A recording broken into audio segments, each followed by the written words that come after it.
What is going on, YouTube family? This is Casey Viper checking in, and just letting you guys know that I'm glad to be back in front of the camera. I'm so sorry that it's been such a long time since I've actually been able to do a video. It's been super crazy after school, finals.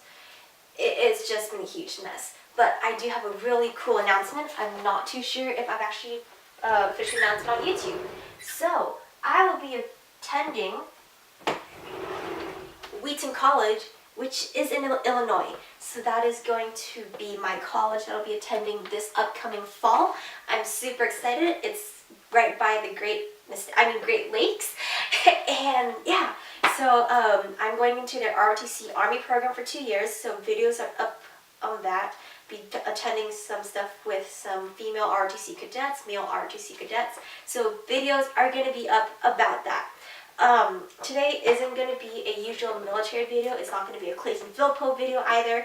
I'm actually going to be doing a video about a Bible topic that we have to do for our homework. So if you guys are not interested in listening about the Bible, you guys don't have to stay for this, but it's something that I sort of have to film, and I'm super excited about filming. So those who are actually watching this for the Bible assignment, yes, I am a YouTuber that does military-style videos. So yeah, this is going to be a lot of fun, sort of combining the two aspects together.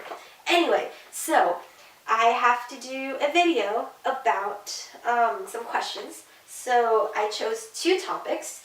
That was part of the assignment. It says to make a 1 to 3 minute video to share on the forum and depict 2 arguments and provide a Christian rebuttal to them.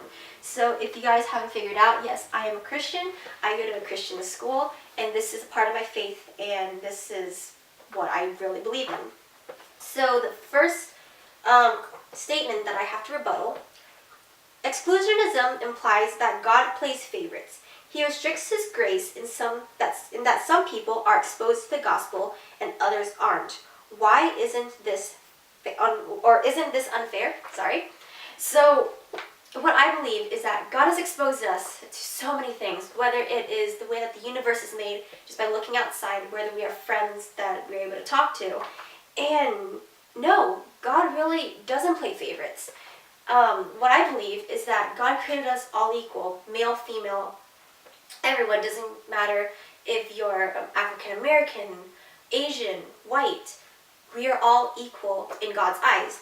And when he says he plays favorites, he doesn't. Everyone in the world somehow is going to be able to be exposed to Christianity. So I believe that there's this tribe out in the middle of somewhere in Latin America, and or at the Amazon, and they're just stuck in there, but they haven't really been exposed to the American society. However, when they started talking about, oh, you're not allowed to kill, they're just like, of course you're not. That's just what we're made to do. So within us, we're ingrained with something that God has implanted. We're all designed in his image. So he doesn't restrict his grace to anyone.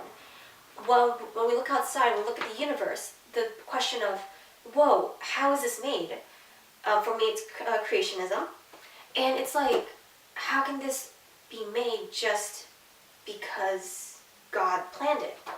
So, no, I don't think that he's playing favorites with anyone, and I don't think it's unfair because God can appear to anyone in a dream. He's shown that in the Old Testament.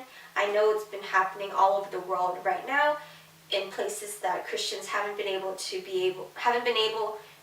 fully dive into. So, for the first point, no, I think it's not unfair because God extends his grace to everyone, and it's just seen everywhere. Okay, the second part that I'm going to be talking about is, since there's some so-called holy pagans in the Bible, such as Melchizedek, Job, Jethro, Nahum, who lived prior to the Jewish worship of Yahweh and certainly prior to Christ, why couldn't there be some today? Talking about this, about holy pagans. I know that holy pagans in the Bible, that God has, they're not just people who are just decided, oh, I'm going to be a holy pagan. God actually appeared to them either in some kind of relationship that God specifically said that these people have a close relationship with him. That's just the way that we are right now. However, in their situation, Christ hasn't come yet. Christ only came in the New Testament, which is much later on, which is about 2,000 years ago. In their time, they had to be able to witness to others, but that's why God had that relationship with them. So, I don't think that I really don't think that pagans, or these holy pagans that we're talking about, are anything special other than that they have a super strong relationship with God, and God chose to be in that relationship with them because Christ hasn't come yet. Similarly with that with Moses, for example. God appeared to Moses just because he wanted the Israelites to go out of Egypt. So in that sense, we don't exactly, I'm not saying we don't have it, but right now there's not exactly slavery with the Jewish people, that they need to be taken out and headed to the promised land, that kind of thing. It's just a circumstantial kind of era. So in those times, it's just a way for God to be able to show his people and show others that there is a Messiah, that he is real, and he is willing to step in and save his people. So in those sense, we are all evangelists. We are supposedly the holy pagans that are to go out into the world and to light the fire and let people know what's going on with God right now. So, yes, this is going to be the end of the Bible video. Hope you guys enjoyed. I know it's a little bit different than what I've done so far. So yeah, be sure to stay tuned. Be sure to check that bell icon underneath to be part of the notification squad. Hey guys, I'll see ya.